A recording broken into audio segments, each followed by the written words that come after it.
Hello, Cancer, Sun, Moon Rising, and Venus Signs. Kamusta po kayo? Sana po ay nasa mabuti kayong kalagayan. Welcome back po sa Star Tarot. Kung bago kayo dito, welcome din po kayo. Please subscribe, like, share my videos, and please leave me a comment po kung nakaresonate kayo. Salamat. So, first message po ninyo is for general life, which is really beautiful kasi meron tayong Ace of Wands. So meron dito mga creative ideas, no? Na may isip kayo, may mga light bulb moment kayo rito, new inspiration, new insights, no? Mga new inspiration ang pwedeng maisip ninyo sa ngayon or lumabas, no? Sa isip ninyo. Your mind also is going to be oozing with creativity, no? At maaring yan ay magamit ninyo patungo doon sa siguro pwedeng merong mga problema na kinakaharap siguro ang iba sa inyo ngayon, and you are going to use that creative idea, creative solutions sa ngayon para ma-address ninyo yung problema, no? At pwede rin na since this is an ace, this is a new beginning energy, possible din ang iba sa inyo is going to start something new. Pwedeng bagong trabaho, pwedeng bagong career, or bagong business venture.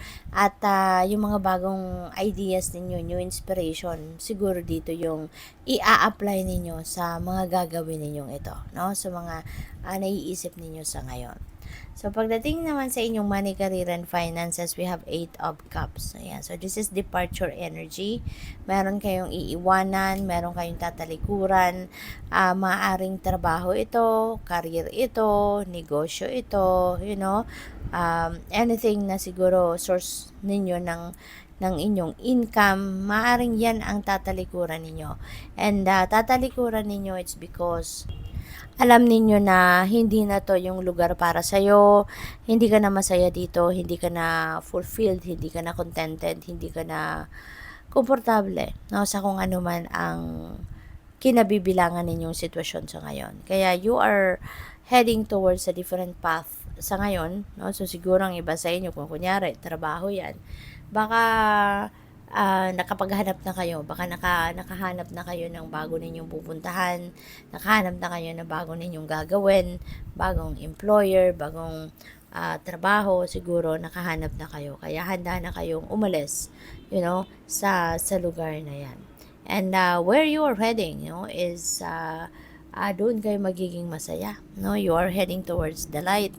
So, kung saan kayo papunta, ito yung, kumbaga, meron naghihintay na bagong umaga sa'yo, bagong excitement, bagong experience na alam ninyo na doon ninyo magagawa yung mga bagay pa na gusto ninyong magawa pa sa buhay ninyo, no?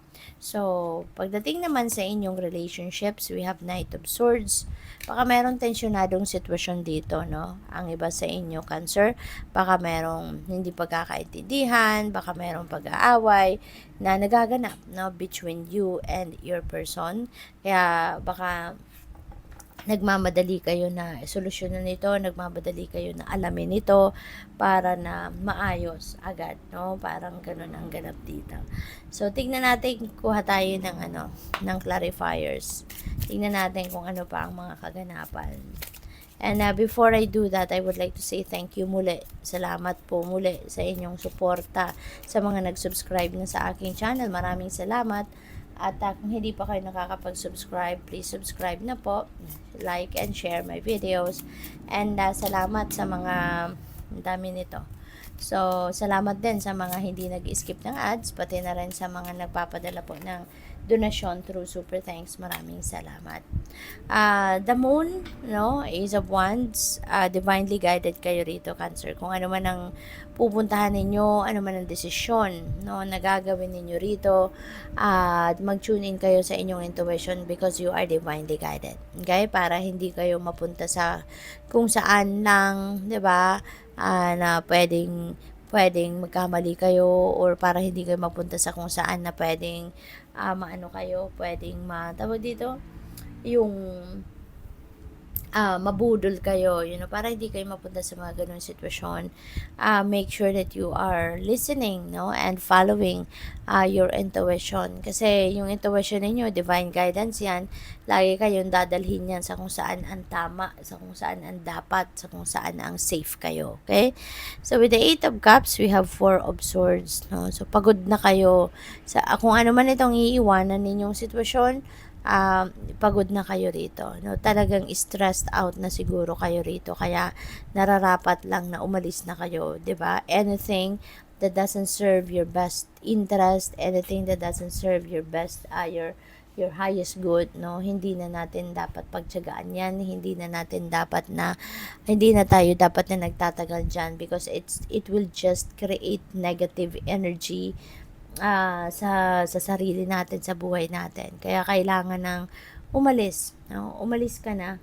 Tama yan na magdesisyon ka ng umalis dyan, kung it's just taking a toll on you, kung ini-stress ka na lang ng sitwasyon na yan, kung alam mo yun, it's what is happening is no longer aligned with your authenticity. Hindi na dapat talaga na nag-i-stay ka pa dyan. Kaya, ito, pagod ka, stressed out ka, siguro sumasakit na yung katawan mo, ulo mo dyan, kasi nga, di ba, kapag hindi na tayo masaya sa ginagawa natin, di ba, ang dami-dami na natin nararamdamang discomfort, kaya nararapat lang na umalis ka na dyan, no?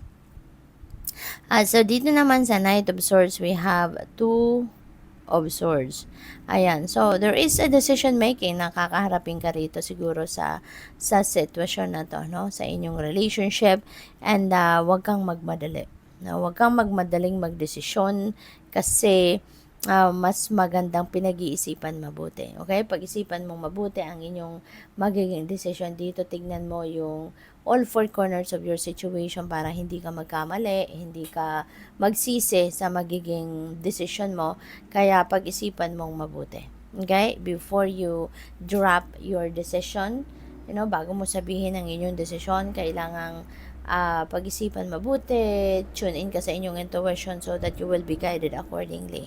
Okay? Sa kung ano man yan. Kasi lalo-lalo na sa relationships, di ba? Mahirap na magkamali tayo ng decision dyan.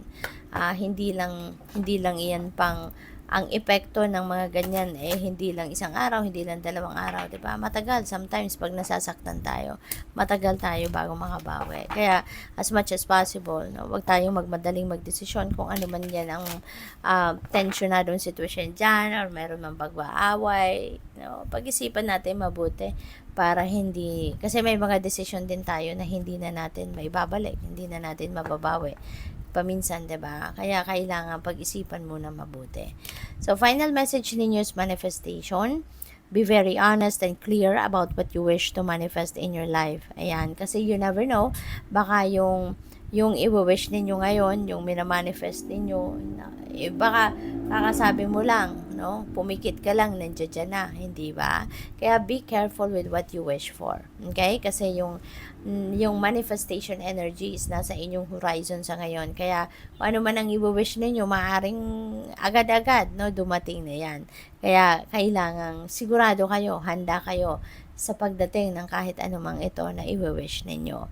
Now, write it down on paper. Manifestation is step 1. Okay, isa din yan sa powerful tool, 'di ba, ng pagmamanifest. Yung nagjo-journal tayo, yung sinusulat natin kung ano yung mga wishes natin. So, be careful kung ano ang isusulat mo. Be careful kung ano yung i-wish mo, okay?